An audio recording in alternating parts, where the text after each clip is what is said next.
Order! Order! You are an incorrigible delinquent at times. Behave yourself, man!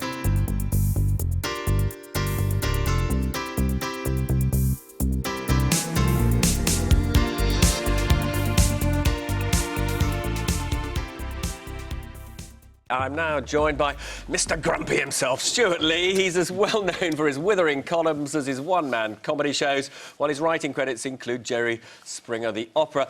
Stu, you've been developing a new show, Content Provider. It's also the name of this marvellous book, which I've been enjoying. That's the plug done. Thank you.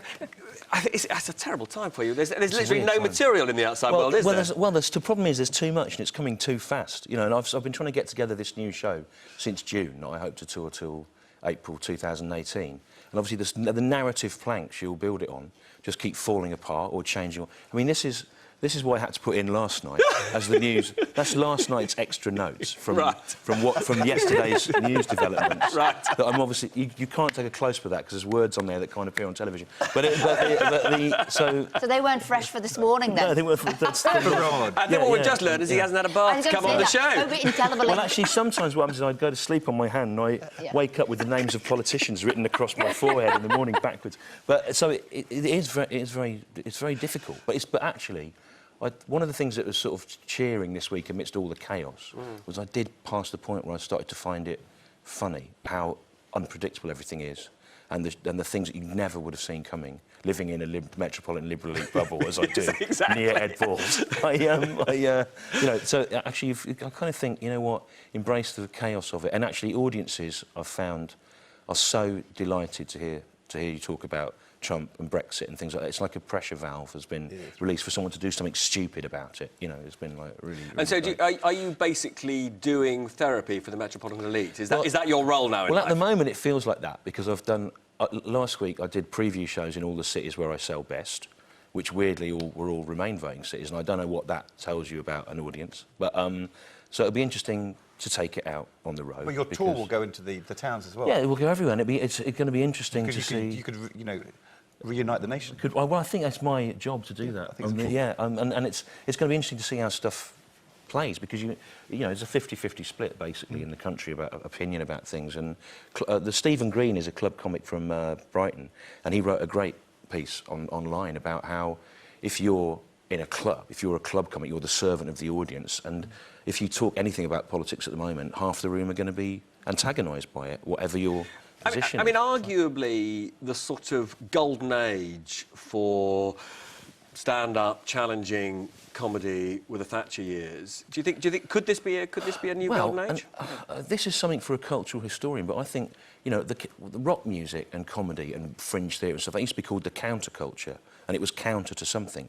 And then lots of aspects of that got sort of assimilated into mainstream culture. And I think what you might see develop again is a sort of vibrant counterculture, putting a different voice thing. So it's going to be interesting to see what alternative happens. comedy doesn't seem to have been alternative for that long. I remember age 15 going to the Playhouse seeing your sort of Andy de la Tour, your sort of Rick Mayo, your Ben Eltons, and I actually think it really has got a bit jaded. So to actually have somebody now coming forward doing the reverse of, as you say, what the liberal elite wants is going to be the new comedy. Yeah, well, we'll see, right? Because we'll give it a go. It depends what sort of area it's happening in, and the problem with we're always told that the liberal elite are controlling comedy, but the thing is, if you do, we're told that by actually Suzanne and her assistant were just saying it to me backstage now.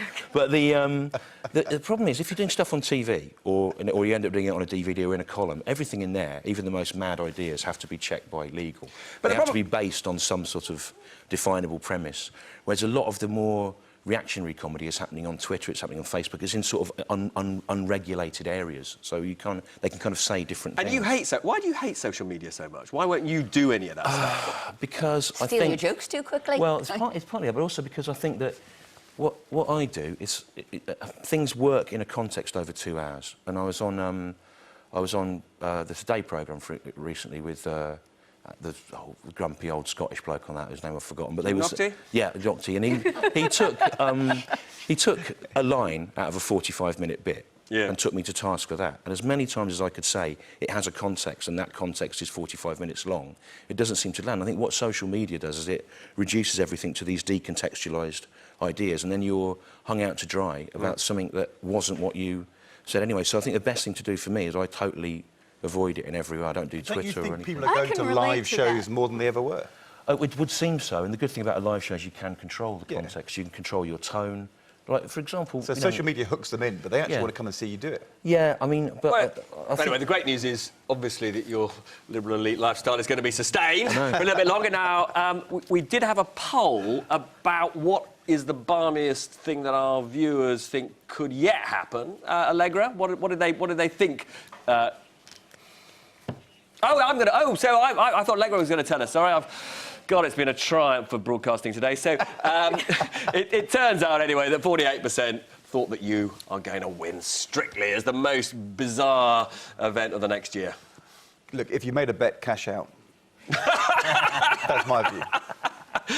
Yeah, well, given I lost 10 points off Article 50 earlier on today, I need that money back. But quite seriously, I mean, one of the problems, it seems to me, with doing what you do is you make extreme predictions, and of course they turn out to be completely tame. Now, unfortunately, I've been told we're out of time. I'm now going to risk getting sacked by breaching our impartiality rules. And I'm going to tell the world that even though you think you're not going to win, we want you to win in the only election that matters.